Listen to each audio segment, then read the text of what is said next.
Hello again. I expect that some viewers are aware that racism has turned into something of an industry these days. That is to say, an industry devoted to finding racism, to winkling out racial prejudice.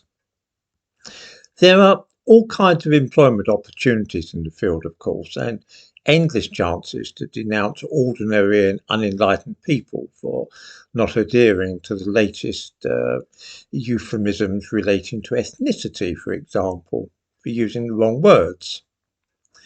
For example, it seems only yesterday that it was very progressive and up to date to talk of BAME people, as in Black, Asian, and minority ethnic. But anybody using that phrase now would be guilty of the most frightful solecism. Today, we talk of the global majority. That is to say, people with dark or sallow coloured skins as opposed to white ones. At least this year we talk about the global majority, but no doubt tomorrow another expression will be in vogue. Not only do the correct terms of use change from year to year, and sometimes even month to month, so too do the words and phrases that we can't or shouldn't use change with astonishing rapidity. Take the word celestial, for example. This is, of course, of Latin origin, and it relates to the heavens, or in a more mundane sense, the sky.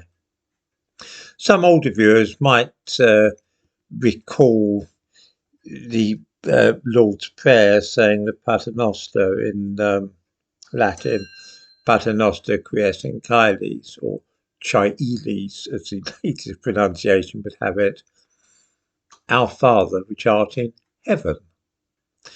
This is cognate, so caeli, Paternoster quies in caeli. In that context, caeli is, or Chiaeli is heaven. This is cognate with the English word celestial, which means really heavenly. We talk, or used to talk, of the celestial realm and so on, meaning essentially heaven. I'm sure that many viewers are growing impatient by now, wondering why I'm rambling on about Latin in this way. The description to this video contains a link to a bizarre article in which the latest man in charge of the BBC science fiction series Doctor Who, his name is Russell T Davies, he explains why he has a problem with the adjective celestial. I have to say that after reading this, I rang up a couple of Chinese people I know and asked outright what they thought of it all. And they told me that they thought it was quite mad. But then, like most Chinese people, they are usually too busy getting on with their lives and careers to worry too much about racism. So perhaps they weren't the best people to ask. Here is why Russell T Davies thinks that the word celestial is racist. In 1966, almost 60 years ago, Doctor Who featured a character called the Celestial Toymaker. In this context, celestial simply means otherworldly, of course, or heavenly. No more than that. However, when Davies brought back the character of the Celestial Toymaker for the latest series, he dropped the word celestial because it has racial overtones or connotations. Allow me to quote what he says. Talking of the word celestial, he said, "It also means from the sky, but it can also mean Chinese and in a kind of imperial way, in a British Empire sort of way." A British Empire sort of way, I like that. Bringing the British Empire into any debate where racism is concerned is always a good move. In fact, he might just as well have said in an American sort of way or an Australian sort of way. The old Chinese kingdom was known in Chinese as the Celestial or Heavenly Empire.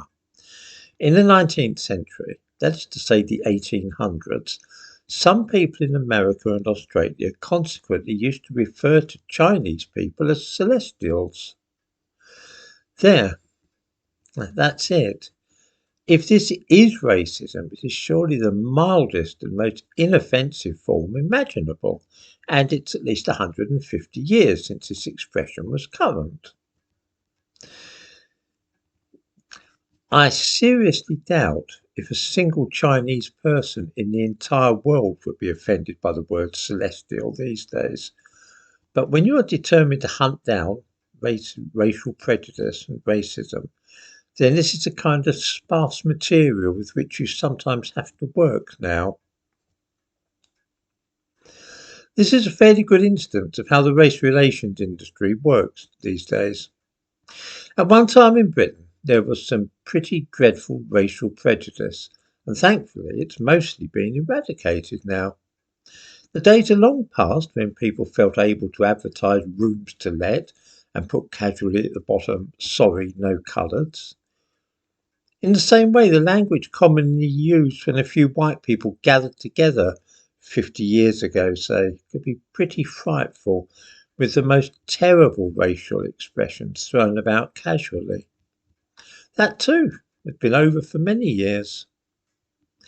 Now that real racial prejudice of this kind has been abolished, there's a difficulty, because without racism, some things which we observe are difficult to explain. For this reason, there is a strong motive to pretend that racial prejudice is still around and that it's only been driven underground and we have to winkle it out somehow. The truth is, it's simply too useful to too many people for us to admit that it has all but vanished, and so those who wish to keep the illusion running are forced to come up with ever more trivial and bizarre cases, such as the idea that because 150 years ago Americans and Australians referred to Chinese people as celestials, this means that the word is somehow taboo today.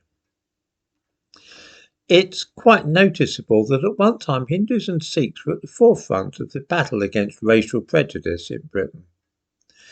I wonder if people remember things like the struggle for Sikhs to gain exemption from the law requiring everybody to wear crash helmets on motorbikes and so on.